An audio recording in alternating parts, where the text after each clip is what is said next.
Hello, everybody. This is Shankar from Global Intelligence Network. There is a question at the center of everything happening in this conflict right now, and it is a question the official briefing coming out of Washington are going out of their way not to answer directly. American warships are burning in the Persian Gulf.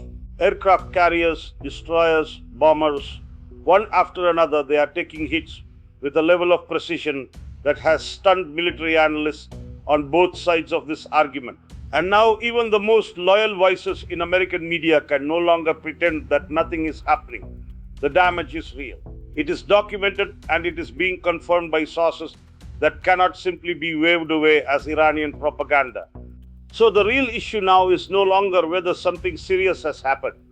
It is why Washington still seems determined not to say out loud what the world can already see. So, the question is this: who told Iran where to aim? Because what we are watching is not lucky guesswork. It is not the product of Iranian surveillance capabilities alone. Iran has been under technological sanctions for decades. Its independent intelligence infrastructure, while significant, does not possess the kind of real-time satellite targeting data that would allow it to consistently hit the most sensitive and well-defended assets in the American naval fleet. Someone is providing that data, and today we know who. Before we get into the details, and the details are significant, subscribe to our channel right now if you have not already. This is the story that defines what this conflict actually is, and we are covering every dimension of it live Monday through Friday. Hit that button, share this video, and let's get into it. The confirmation did not come from Russian state media. It did not come from Iranian military announcements. It came from the Washington Post, the New York Times, the Associated Press, and Reuters, simultaneously citing multiple American intelligence officials with direct access to classified assessments. Three officials with knowledge of the intelligence described the situation to the Washington Post in terms that were remarkably specific. Russia is sharing real-time satellite coordinates with Iran, precise locations of American warships in the Gulf, positions of aircraft stationed at coalition bases across the region, priority target rankings, which installations to hit first, which assets to neutralize, and what equipment to use against each target. The intelligence being passed from Moscow to Tehran is described by American officials themselves using a single word: exquisite. That word matters. Exquisite does not mean adequate. It does not mean useful. It means precisely calibrated, unusually detailed, and operationally decisive. It means that when an Iranian drone or missile lifts off toward the Persian Gulf, it is not searching for a target. It already knows exactly where that target is, what its defensive posture looks like, and where its vulnerabilities are. That intelligence is coming from Russian military satellites and surveillance systems, technology that Iran, because of decades of Western sanctions, simply does not possess independently. The conflict that began with the United States and Israel striking Iran has now transformed into something categorically different. What we are watching is a direct proxy confrontation between two nuclear-armed powers. Russia is not firing missiles at American ships, but Russian intelligence is directing Iranian missiles to American ships. The distinction is legally and diplomatically significant. The operational effect is identical. To understand why Russia made this decision, you need to understand what Russia has been saying for the past 5 years, because the symmetry here is so precise that it cannot be accidental. Throughout the Ukraine conflict, Russia's most consistent and loudest complaint was this: Ukrainian forces are hitting targets inside Russian territory using coordinates provided by NATO. Moscow argued repeatedly that if Western intelligence agencies are feeding targeting data to Ukrainian missiles and drones striking Russian soil, then NATO is not a passive supporter of Ukraine. The person who could most clearly articulate this equivalence and therefore most credibly challenge Russia's behavior is Donald Trump, which is precisely why the question was asked directly. A reporter from Fox News, not a hostile outlet by any measure, asked Trump point blank in a press conference whether he was aware that Russia was providing Iran with the coordinates being used to attack American military assets. Trump's response was to call it a stupid question and pivot immediately to discussing college athletes. The most powerful military commander on earth asked whether a nuclear power is actively helping an adversary destroy his country's naval fleet, changed the subject. That reaction tells you everything about the impossible position Washington now finds itself in. The White House press secretary was asked the same question separately and responded that it frankly does not matter. Let that response be examined with the seriousness it deserves. American warships have been struck, a destroyer has been put out of commission, a bomber has been taken out of action. The US Abraham Lincoln absorbed what Trump himself confirmed was a salvo of 101 missiles. The American military base in Bahrain, which existed, has been effectively destroyed. And the official position of the administration is that the source of the targeting intelligence used to achieve all of this does not matter. The reason for this position is not difficult to understand, even if it is difficult to accept. Publicly condemning Russia for providing Iran with targeting coordinates would require Washington to acknowledge the direct parallel with what it did in Ukraine. It would force a confrontation with Moscow at a moment when the United States is already stretched across two major conflict theaters and watching its regional coalition in the Middle East collapse country by country. And it would require Trump, who has spent years cultivating a particular relationship with Vladimir Putin, to stand up and say directly that Russia is killing American sailors. He is not going to do that. The press secretary is not going to do that. And so the official position is that it does not matter even as the ships burn. One Republican congressman, Don Bacon, went so far as to say publicly that most Americans consider this irrelevant.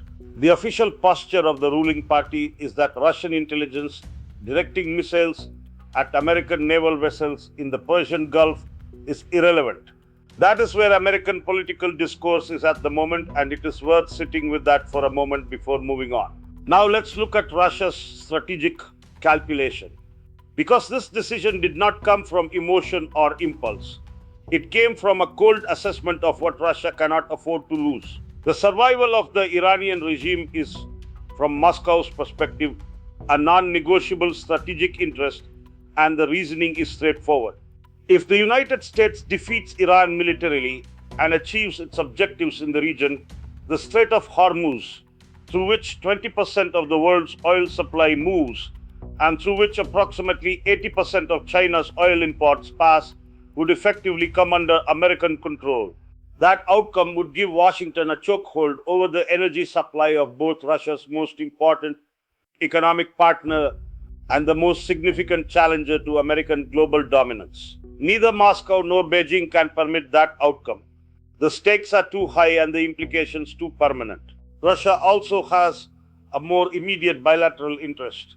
Iran and Russia signed military cooperation agreements worth approximately $590 million that included air defense systems capable of intercepting advanced aircraft and cruise missiles. The activation of that partnership in real combat conditions is not just a favor to Iran, it is a field test. Every Iranian intercept of an American missile, every drone that survives American air defenses, every ship that absorbs a hit, all of it generates intelligence data that Russia's military engineers are studying in real time. This conflict is the most comprehensive live evaluation of Russian versus American military technology since the Cold War. And Russia is conducting it without putting a single soldier in the field. Beyond the hardware, there is the geography. Russia, after the collapse of its position in Syria, has been working to rebuild its influence in the Middle East. Losing Iran would not just mean losing an ally, it would mean losing the primary vehicle through which Russia projects power and relevance in the region. For the Kremlin, this is existential in the strategic sense, which is why Dmitry Peskov, the Kremlin spokesperson, declined to comment on the intelligence sharing reports, while Putin simultaneously activated his telephone diplomacy with the UAE, Bahrain, and Qatar. That juxtaposition is deliberate and revealing.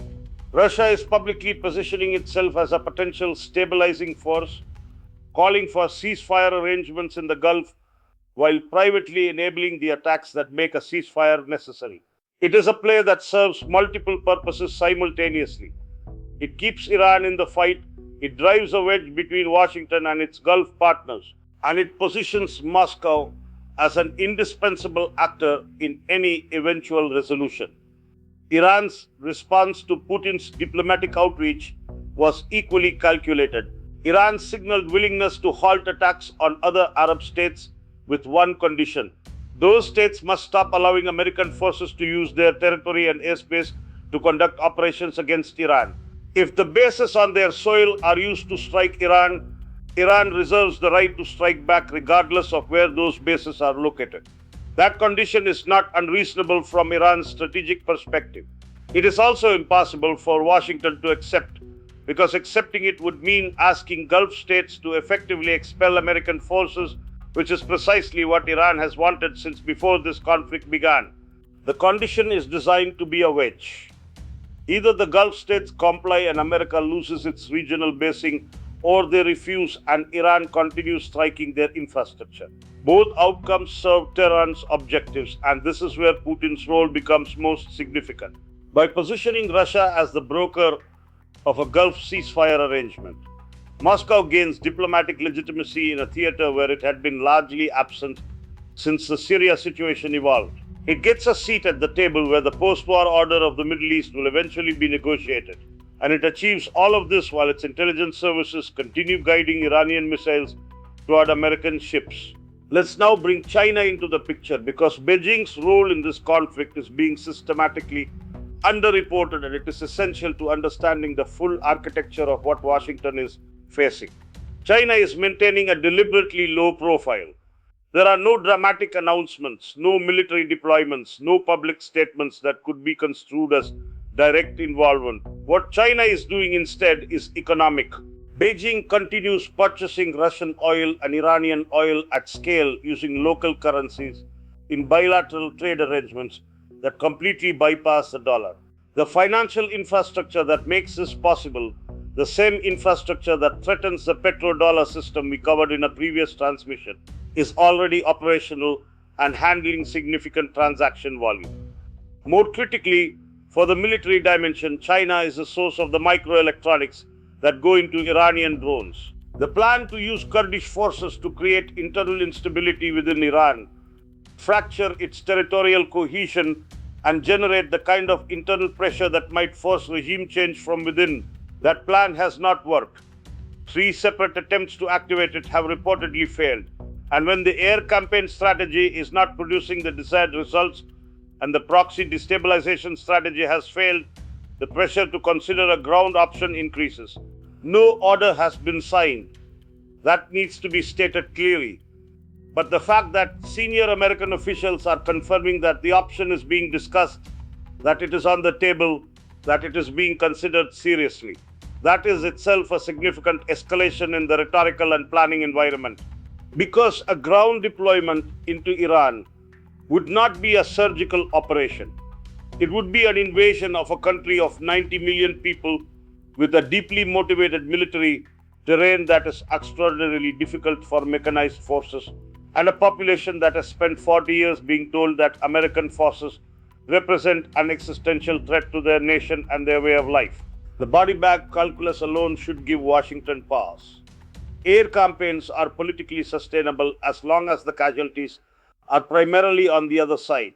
The moment American soldiers start coming home in flag-draped coffins from Iranian soil, the domestic political equation changes completely and irreversibly.